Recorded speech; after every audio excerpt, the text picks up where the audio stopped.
ಇನ್ನು ನಾನು ಆರಂಭದಲ್ಲೇ ಹೇಳಿದಾಗೆ ಬೆಳಗಾವಿ ಚಳಿಗಾಲದ ಅಧಿವೇಶನ ಹೌದು ನಿಧಾನವಾಗಿ ಕಾವೇರ್ತಾ ಇದೆ. ಇವತ್ತು ಸರ್ಕಾರದ ಬಹುನಿರೀಕ್ಷಿತ ದ್ವೇಷ ಭಾಷಣ ತಡೆ ಮಸೂದೆಯನ್ನ ಮಂಡಿಸಲಾಯಿತು. ಬಿಜೆಪಿ ವಿರೋಧದ ನಡುವೆಯೂ ಮತಕ್ಕೆ ಹಾಕಲಾಯಿತು. ಮತ್ತೊಂದು ಕಡೆ ಕಾಂಗ್ರೆಸ್ ಪಟ್ಟದ ಫೈಟ್ಗೆ ಆರ್ ಅಶೋಕ್ ತಮ್ಮದೇ ಶೈಲಿಯಲ್ಲಿ ವ್ಯಂಗ್ಯ ಆಡಿದ್ರು. ವಿಧಾನಸಭೆಯಲ್ಲಿ ದ್ವೇಷ ಭಾಷಣ ತಡೆ ವಿಧೇಯಕ ಮಂಡನೆ. ಬಿಜೆಪಿ ಸದಸ್ಯರಿಂದ ವಿರೋಧ ಇಲ್ಲ ಇಲ್ಲ ಎಂದು ಘೋಷಣೆ.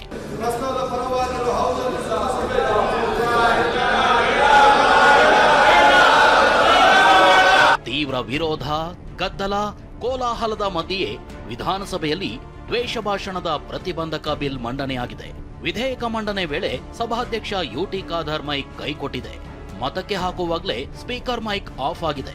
ಮತಕ್ಕೆ ಹಾಕಿದಾಗ ಮಸೂದೆಯ ಪರವಾಗಿರುವವರು ಹೌದು ಅನ್ನಬೇಕು ಅಂದಾಗ ಬಿಜೆಪಿ ಸದಸ್ಯರೆಲ್ಲ ಇಲ್ಲ ಇಲ್ಲ ಇಲ್ಲ ಅಂತ ಘೋಷಣೆ ಕೂಗಿದ್ದಾರೆ.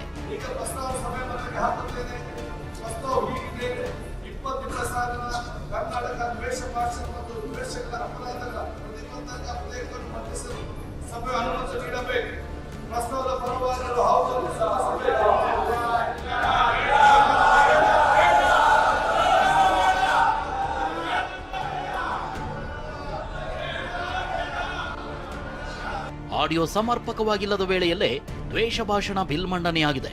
ಮೈಕ್ ಕೈಕೊಟ್ಟ ಕಾರಣ ಕಲಾಪವನ್ನ 10 ನಿಮಿಷಗಳ ಕಾಲ ಮುಂದೂಡಲಾಯಿತು.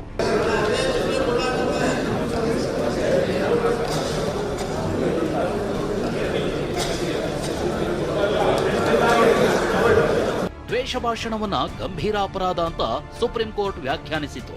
ಹಾಗಾದ್ರೆ ರಾಜಕೀಯ ಜಟಾಪಟಿಗೆ ಕಾರಣವಾಗಿರೋ ಬಿಲ್ನಲ್ಲಿ ಏನಿದೆ ಅದನ್ನೇ ತೋರಿಸ್ತೀವಿ ನೋಡಿ. ರಾಜ್ಯದಲ್ಲಿ ದ್ವೇಷ ಭಾಷಣ ತಡೆಗಟ್ಟಲು ವಿಧೇಯಕ ಮಂಡನೆಯಾಗಿದೆ. ಈ ವಿಧೇಯಕದ ಪ್ರಕಾರ ಒಂದು ವೇಳೆ ದ್ವೇಷ ಭಾಷಣ ಮಾಡಿದ್ರೆ ಕನಿಷ್ಠ 1 ವರ್ಷ, ಗರಿಷ್ಠ 7 ವರ್ಷದವರೆಗೂ ಜೈಲು ಶಿಕ್ಷೆ ವಿಧಿಸಲು ಅವಕಾಶವಿದೆ. ಹಾಗೆ 50,000 ದಂಡದ ಜೊತೆಗೆ ಶಿಕ್ಷೆ ಕೂಡ ವಿಧಿಸಬಹುದಾಗಿದೆ. ಶಿಕ್ಷೆ ವಿಧಿಸಿದ ಬಳಿಕವೂ ಪುನರಾವರ್ತನೆಯಾದರೆ ಕನಿಷ್ಠ 2 ವರ್ಷ, ಗರಿಷ್ಠ 10 ವರ್ಷದವರೆಗೂ ಶಿಕ್ಷೆ ವಿಧಿಸಬಹುದಾಗಿದೆ. ಧಾರ್ಮಿಕ, ಜನಾಂಗೀಯ, ಜಾತಿ, ಸಮುದಾಯ, ಲಿಂಗ, ಲೈಂಗಿಕ ದೃಷ್ಟಿಕೋನ, ಜನ್ಮಸ್ಥಳ, ಭಾಷೆ, ಅಂಗವೈಕಲ್ಯ, ಬುಡಕಟ್ಟು ಕುರಿತು ದ್ವೇಷ ಭಾಷಣ ಮಾಡಿದ್ರೆ ಶಿಕ್ಷೆಗೆ ಗುರಿಪಡಿಸಬಹುದಾಗಿದೆ. ಇನ್ನು ವಿಧೇಯಕವನ್ನ ಸಚಿವರಾದ ಪ್ರಿಯಾಂಕ್ ಖರ್ಗೆ ಹಾಗೂ ಎಚ್.ಕೆ. ಪಾಟೀಲ್ ಸಮರ್ಥಿಸಿಕೊಂಡಿದ್ದು ಬಿಜೆಪಿ ವಿರುದ್ಧ ವಾಗ್ದಾಳಿ ನಡೆಸಿದ್ದಾರೆ. ಕಾನ್ಸ್ಟಿಟ್ಯೂಷನ್ ಅಲ್ಲಿ ಏನಿದೆ ಅದನ್ನೇ ನಾವು ಅನುಷ್ಠಾನಕ್ಕೆ ತರ್ತಾ ಇರೋದು. ಇಫ್ ಬಿಜೆಪಿ ಅವರಿಗೆ ಕುಂಬಳಕಾಯಿ ಕಳ್ಳ ಅಂದ್ರೆ ಅವ್ರ ಹೆಗಲ್ ಮುಟ್ಕೊಂಡು ನೋಡಿದ್ರೆ ನಾನೇನ್ ಮಾಡ್ಲಿ? ಯಾಕಷ್ಟು ಆತಂಕ ಪಡ್ತಾ ಇದ್ದಾರೆ ಬಿಜೆಪಿ ಅವರು? ನಿಮಗೂ ಅದೇ ಬೇಕಲ್ಲ, ದ್ವೇಷ ಭಾಷಣ ಯಾರ ಮೇಲೂ ಆಗಬಾರ್ದು. ಬಾಬಾ ಸಾಹೇಬ್ ಅಂಬೇಡ್ಕರ್ ಅವರ ಸಂವಿಧಾನ ಅನುಷ್ಠಾನ ಆಗಬೇಕು ಅಂತ ಅವ್ರದ್ದು ಅದೇ ಆಶಯ ಅಂತ ನಾನು ಭಾವಿಸ್ತಾ ಇದ್ದೀನಿ. ಯಾರು ಶಾಂತಿ ಬಯಸ್ತಾರ, ಯಾರು ಸಮಾಜದಲ್ಲಿ ಸಮಾಧಾನ ಬಯಸ್ತಾರ, ಅವ್ರು ಯಾರು ಇದನ್ನು ವಿರೋಧ ಮಾಡೋದಿಲ್ಲ. ವಿರೋಧ ಮಾಡುವಂಥ ಪ್ರಶ್ನೆನೂ ಬರೋದಿಲ್ಲ. ಇನ್ನು ಸಮಾಜದಲ್ಲಿ ಶಾಂತಿನ ಕದಡಿಸ್ಬೇಕು ಅಂತ ಅನ್ನೋದಾರ ಇದಕ್ಕೆ ವಿರೋಧ ಮಾಡ್ತಾರೆ. ಬಿಲ್ಗೆ ವಿರೋಧಿಸಿರೋ ವಿಪಕ್ಷ ನಾಯಕ ಆರ್ ಅಶೋಕ್ ವಾಕ್ ಸ್ವಾತಂತ್ರ್ಯವನ್ನ ಕಿತ್ಕೊಳ್ಳೋ ಯತ್ನ ಅಂದಿದ್ದಾರೆ. ಸರ್ಕಾರ ಹಿಂದೂ ಸಂಘಟನೆಗಳನ್ನ ಟಾರ್ಗೆಟ್ ಮಾಡುವ ಹುನ್ನಾರ ಅಂತ ಸುನೀಲ್ ಕುಮಾರ್ ಕಿಡಿಕಾರಿದ್ದಾರೆ. ದ್ವೇಷ ಭಾಷಣ ಇದು ಪಿತೂರಿ ಅಷ್ಟೇ, ಇದು ಒಂದು ಪಿತೂರಿ. ವಾಕ್ ಸ್ವಾತಂತ್ರ್ಯವನ್ನ ಕಿತ್ಕೊಳ್ಳೋವಂಥದ್ದು, ಯಾರು ಭಾಷಣ ಮಾಡ್ತಾರೆ ವಿರೋಧಿಗಳು, ರಾಜಕೀಯ ವಿರೋಧಿಗಳನ್ನು ಬಗ್ಬಡಿಯೋಕೆ ಇದನ್ನು ಉಪಯೋಗ ಮಾಡ್ತಾರಷ್ಟೇ. ಅವರು ನ್ಯಾಯವಾಗಿ ಮಾಡಿದ್ರೆ ಏನು ಪ್ರಾಬ್ಲಮ್ ಇಲ್ಲ. ಇದನ್ನು ರಾಜಕೀಯ ವಿರೋಧಿಗಳನ್ನು ಬಗ್ಬಡಿಯೋಕ್ಕೆ ಈ ಕಾನೂನನ್ನು ತಂದು ಅವ್ರಿಗೆ ಕಿರುಕುಳ, ತೊಂದರೆ ಕೊಡೋಕ್ಕೆ ಮಾಡ್ತಾ ಇರೋದು ಅಂತ ಸ್ಪಷ್ಟವಾಗಿ ಅರ್ಥ ಆಗ್ತದೆ. ಈ ಸರ್ಕಾರ ಈ ಕಾಯ್ದೆಯನ್ನು ತರುವಂಥ ಸಂದರ್ಭದಲ್ಲಿ ಹಿಂದೂ ಸಂಘಟನೆಯ ಕಾರ್ಯಕರ್ತರನ್ನ ಟಾರ್ಗೆಟ್ ಮಾಡಬೇಕು ಅನ್ನುವಂಥ ಒಂದು ದುರುದ್ದೇಶ ಇದರಲ್ಲಿದೆ ಅನ್ನುವಂಥದ್ದು ಸ್ಪಷ್ಟ ಇದೆ. ಅದರಲ್ಲಿ ಅವ್ರು ಎಲ್ಲಿ ತನಕ ಹೇಳ್ತಾರೆ ಅಂತ ಕೇಳಿದರೆ, ಆ ಕಾಯ್ದೆಯಲ್ಲಿ ಇವತ್ತು ಬಂದಿರುವಂಥ ಮಂಡನೆ ಮಾಡಿರುವಂಥ ಪ್ರತಿಯಲ್ಲಿ ಭಾಷಣ, ಇನ್ಯಾವುದೋ ಸಂಜ್ಞೆಗಳು, ಕರಪತ್ರ, ಇದು ಯಾವುದನ್ನು ಕೂಡ ಮಾಡುವಂಗಿಲ್ಲ ಅನ್ನುವಂಥದ್ದನ್ನು ಅವ್ರು ಸೇರಿಸಿದ್ದಾರೆ. ಬಿಲ್ ತರಲಿಕ್ಕೆ ಯೋಗ್ಯತೆ ಇಲ್ಲದಿರೋಂಥ ಸರ್ಕಾರ ಇದು. ಯಾಕೆಂದರೆ ದ್ವೇಷವನ್ನೇ ಬಿತ್ತುತ್ತಾ ಇರೋಂಥದ್ದು ರಾಜ್ಯ ಸರ್ಕಾರ. ಕಾಂಗ್ರೆಸ್ಸಿನ ಸರ್ಕಾರ ಏನಿದೆ, ಮೊದಲು ಈ ಸರ್ಕಾರ ಇನ್ಮೇಲೆ ಇರಬಾರ್ದು ಅಂತೇಳಿ ತೀರ್ಮಾನ ಮಾಡುವಂಥ ಸ್ಥಿತಿ ಒಳಗಡೆ ಜನ ನಿರ್ಣಯ ಮಾಡ್ತಾ ಇದ್ದಾರೆ. ನೀವು ಏನು ಬಿಲ್ ತಂದ್ರೂ ನಾವು ಸತ್ಯ ಸಂಗತಿ ಹೇಳೋದನ್ನ ಯಾವುದೇ ಕಾರಣಕ್ಕೂ ನಿಲ್ಲಿಸೋದಿಲ್ಲ. ನೀನು ಏನು ಜೈಲಿಗೆ ಬೇಕಾದ್ರೆ ಹಾಕು, ತಿಪ್ಪರ್ಲಾಗ ಬೇಕಾದ್ರೆ ಹೊಡಿ ನೀನು. ಪುಣ್ಯಕೋಟಿ ಕತೆ ಪ್ರಸ್ತಾಪಿಸಿ ಕಾಂಗ್ರೆಸ್ ಪಟ್ಟದಾಟಕ್ಕೆ ಅಶೋಕ್ ವ್ಯಂಗ್ಯ. ಕಾಂಗ್ರೆಸ್ ಕುರ್ಚಿ ಕಿತ್ತಾಟದ ಬಗ್ಗೆ ವಿಧಾನಸಭೆಯಲ್ಲಿ ಪ್ರಸ್ತಾಪಿಸಿದ ಆರ್ ಅಶೋಕ್ ಪುಣ್ಯಕೋಟಿಯ ಕತೆಯಂತಾಗಿದೆ ಅಂದ್ರು. ಆದ್ರೆ ಇಲ್ಲಿ ಗೋವ್ಯಾರು, ಹುಲಿಯಾರು ಅಂತ ಪ್ರಶ್ನಿಸಿದ್ದಾರೆ.